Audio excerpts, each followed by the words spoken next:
Hello, and welcome to HRBC show called Let's Talk. So, Newport News has a lot of new faces running for city council this year. Today we have Mr. Stephen Ferguson, and he's one of the candidates, and we're going to find out why he might be the right choice for you. All right, so welcome. Would you like to tell us a little about yourself? Yeah. Hey, everybody. My name's Steve Ferguson. I'm running for City Council in the Central District in Newport News. A little bit about me: married, two children, both daughters, one 31, one 29. Luckily, they have their own homes. They're not living with Tina and I anymore. Tina and I have three dogs, Havanese. We have one that's going to have to be having puppies any day now. So my wife's really excited about that. We own a few businesses here in Newport News. We own a commercial grounds, commercial landscape management business. We own a real estate holding company and a logistics business, all based out of Newport News. Um, I attend church at Liberty Baptist Church in Hampton. Uh, what else? All right, well, I got a few questions for you. You ready? Yes, ma'am. All righty, all right. What made you want to be a council member? That's an interesting question because I never really wanted to be a councilman. I'll tell you a little story on how this process came to be. I have been active in campaigning and helping other candidates get elected and working poll stations and handing out literature before, and was active in the city committee. And they asked if anybody with good character would run for city council in the central district. And a friend of mine sitting next to me said, "Oh, you should run, Steve." And I was like, I really laughed out loud because I thought it was preposterous. And then, so my name got elevated to the candidate recruiter, and I had a meeting with him. That was Tuesday, candidate recruiter on Thursday. And once again, they said, "Oh, you'd be good at it. I think you'd be a great candidate." And I laughed again because I just, um, we had different plans. My wife had already retired. We bought a camper. We were going to travel because we can work from anywhere. And then I went to church Sunday, and Pastor Grant started a sermon series called Ordinary People. And he talked about that if there was a interview process for the 12 disciples, if they had to do based on resumes, that these 12 would not even garner an interview. And he said, God doesn't call the equipped, he equips the called. And I know when the Holy Spirit's working on me, I feel like I'm the only person sitting in church. And I knew exactly what he had called me to do. And so Monday had another meeting and met with my family and my kids and my friends that next week. And next thing you know, we're running for city council. Okay, okay. If elected, how will you support economic improvement in African American community? Well, the community in general, we need to encourage entrepreneurship, and we need to encourage small business. Today, the city of Newport News is not very friendly to small business and entrepreneurs through the difficult task of walking through the process. So if we can enhance our small business development, we can enhance all of our communities, because if a small business is doing well and we're bringing more small business into the community, that gives every citizen an opportunity to elevate to a new level, because the small business makes up about what they say around 60 to 75% of all communities around the country. And as a city, they're currently discouraging economic development by putting hurdles in the way. And if you don't know how to walk through the process, and me, some 20 years ago, I didn't know how to walk through the process of permitting, planning, codes and compliance, occupancy permits, licenses. And we, as a city, need to have small toolboxes that are available to an employee with our city to help walk entrepreneurs and new small business and recruiting of all small business to be able to come into the city and give everybody an opportunity to be better tomorrow than we are today. Okay. How will you support job creation in the African American community? Well, job creation, I think, starts with education. And we'll get to safer schools in a few minutes, but we have to engage local universities, local higher education facilities, and then when we have to engage the local trades and the folks with the trades, we have to bring trades back in school. I know everybody's not built for college. I know I have one brother that stayed in college forever, and I have one brother that's never been to college. So, but we have to engage the trades and be able to get those back in schools, to have a workforce development program for all of our high school students that may choose not to go to college. And if we have internships over the summer with masons, electricians, HVAC, welding, you name any of the trades, and we can start putting young people on a path to full-time employment, and then they have something to do in the summertime instead of running the streets. So we occupy them with overwhelming opportunities for job creation, path, workforce development, and then we just keep building on that. And the more successful that program is, the more people are going to be a part of that program. Because if you have a direct line to a workforce development through the school system, let's say your HVAC company 1 starts recruiting out of the Newport News school system, and they have apprentices all summer, HVAC company B is going to want to start being a part of that program. So once we can start get that internships up and running, it's successful, I think it's going to grow tremendously, exponentially. Okay. All right. Do you support community policing, and do you have a vision of what that would look like? Community policing has several different definitions. So if you could just help me out with that definition of what you see as community policing. That's what I'm asking you. Well, I think our police department needs to be involved in all of our communities. Chief Drew has done a great job since he's been here. Has started to introduce bike patrols into the communities. He's having community days. I think our fire, police, and EMS need to be more active in the community. And if community policing, if you have the same folks in your community, the police officers, you're going to start to trust them. You're going to start to know who they are. And hence, it's going to build a better relationship with the neighborhood and the communities that they're in.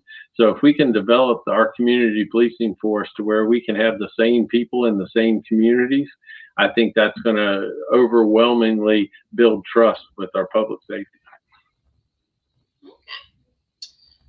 Newport News, along with the rest of Hampton Roads, has seen an uptick of gun violence committed by children. What are your ideas on how to bring those numbers down? Well, we have to protect our citizens' rights when it comes to our Second Amendment. But gun violence, I think, starts in our education system. And we have to engage the education system to be able to make sure that we understand where that violence is coming from. We have to increase access to mental health for people that need that mental health, be it counselors in school, community. That could go along with the community policing program.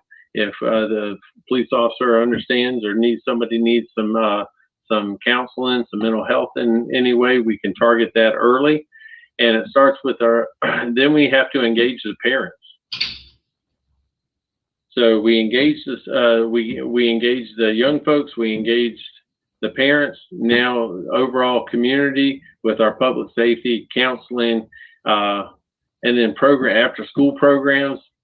That way, the old saying is idle hands are the devil's workshop.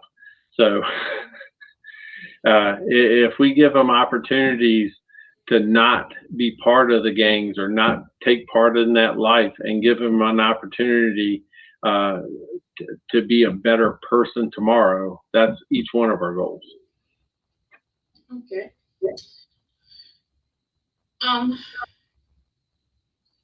Can you tell us some of the greatest problems that Newport News faces and how you would help to make them better?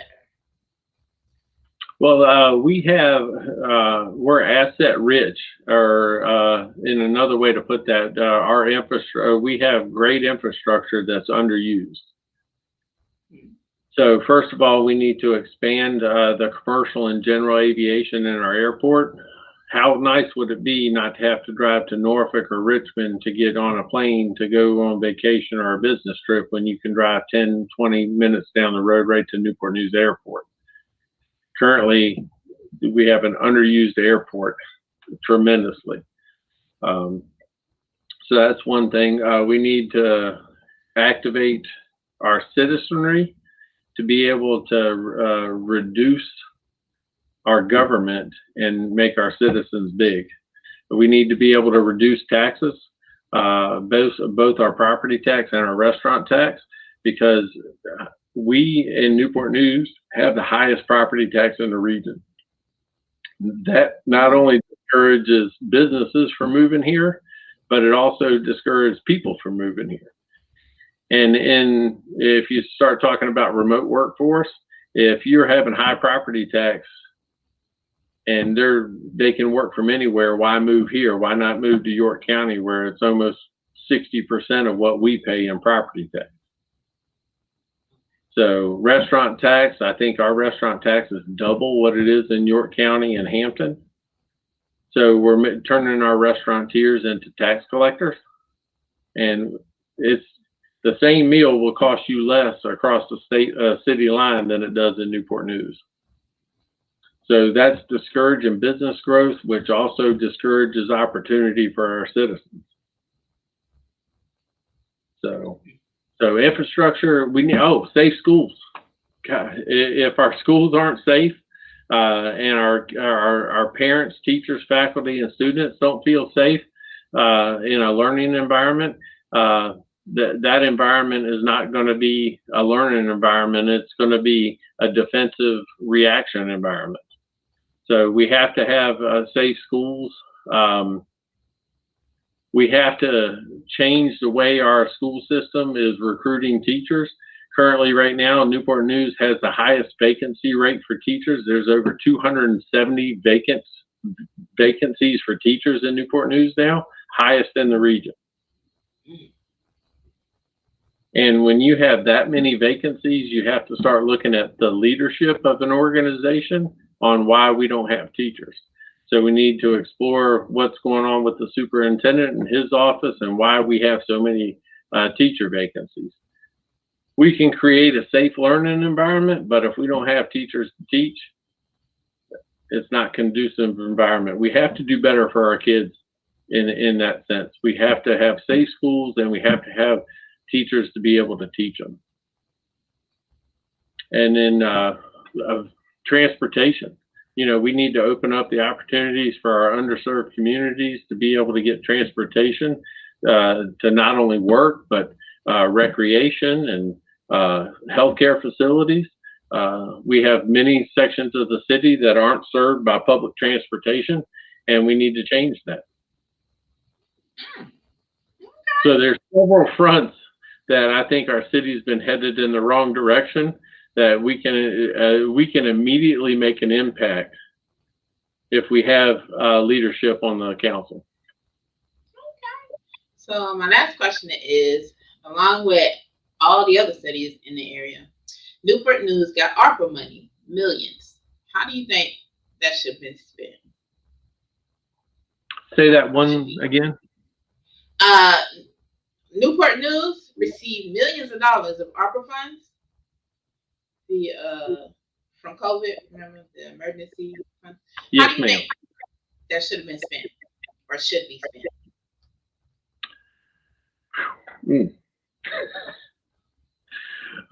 That's a big question, because there's so many priorities that we have with the city that we need to change the way things are happening.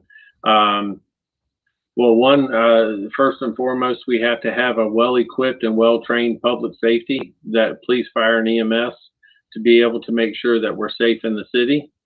If we need to expand SROs in the school to help facilitate safety in the schools, we need to be able to spend money there. Infrastructure in general, I think the public transportation that we currently have, we need to have covered bus stops. If you're trying to go to work and it's dumping rain, you don't want to be standing out in the rain and show up to work soaking wet.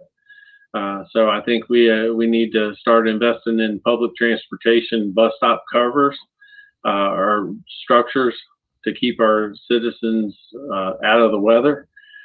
We need to make sure that all of our current roads, bridges are up to par. Physical infrastructure has been neglected a long time when it comes to governments and how the dollars are spent. We need to make sure our schools are up to date. Newport News hadn't built a new school since 1996. Education has changed dramatically in that time frame, and we need to get our schools up to date. We need to get our HVAC systems. We need to get our learning centers. We need to get our tech centers up to date. And a big thing that we need in the region that we currently don't have is broadband. We need to be able to bring broadband onto the peninsula to connect us. You and I can wait 10 or 20 minutes for an email to get to us. But when you have some of the employers that we do here in the city of Newport News with the shipyard, Cannon, Jefferson Lab, just to name a few, speed is really, that's a limiting factor when it comes to our internet access. And then we start to, if you expand on that, remote workforce and recruiting remote workforce, we have to have internet to be able to sustain that. And I think these are all worthy investments of those funds. Awesome. Well, those are all the questions that I have. Do you have anything else you would like to tell us? No, we need, if you're not registered to vote, you have to register to vote by October 16th. Early voting, where you physically go and vote early, starts on Friday. So, and you can vote in the city of Newport News. You can vote downtown at City Hall at the registrar's office, or you can vote in City Center. It's the Waterworks building. I believe it's on the first floor. I think we need the way or the direction our city's been going for several years. Today it's big government, little citizen, and we need to change it to big citizen, little government. Yeah. And what number are you on the ballot? Number? I think I'm 2. I think I think I'm the second person on the ballot in our All right. Well, thank you for coming to the show. It was a pleasure to have you. Thanks, Nina.